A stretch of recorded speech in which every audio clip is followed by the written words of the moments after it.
Good morning, কেমন আছো তোমরা? সকাল সকাল খুবই ঠান্ডা। ঠান্ডা হলেও ভালো লাগে, কারণ গরম যে হারে এখন পড়া শুরু হয়েছে তার থেকে ঠান্ডা অনেক ভালো। জানি না আমার মতো কার কার ঠান্ডার সময়টাকেই ভালো লাগে।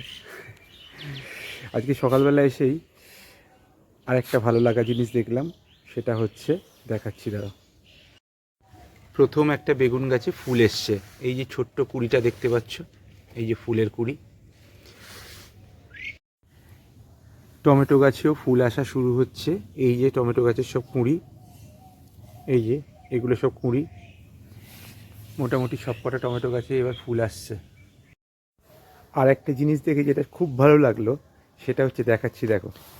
এই যে তোমাদের দেখিয়েছিলাম না, এই বোতলটার মধ্যে সব ওই কলমি শাকের ডাঁটিগুলোকে আটকেছিলাম যাতে করে এখান থেকে গাছ বেরোয়। দেখো এখান থেকে গাছ বেরোনো শুরু হয়েছে কলমি শাকের।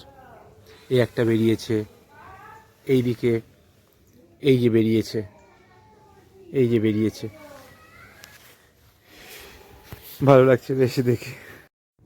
অনেকটা কষ্ট করার পর যে এতটুকু দেখতে পাচ্ছি, এটাই আমার কাছে যথেষ্ট। আর একটা কথা, যেটা গাছ করার মধ্যে অনেক মজা, অনেক মজা গাছ করার মধ্যে, কারণ এতটা মানসিক শান্তি পাওয়া যায়, আমি তো নিজে ফিল করছি, সেটা বলে বোঝাতে পারবো না। সবাই তাহলে গাছ করো, যাদের ছাদ কিংবা জায়গা আছে, মানসিক শান্তি থাকবে।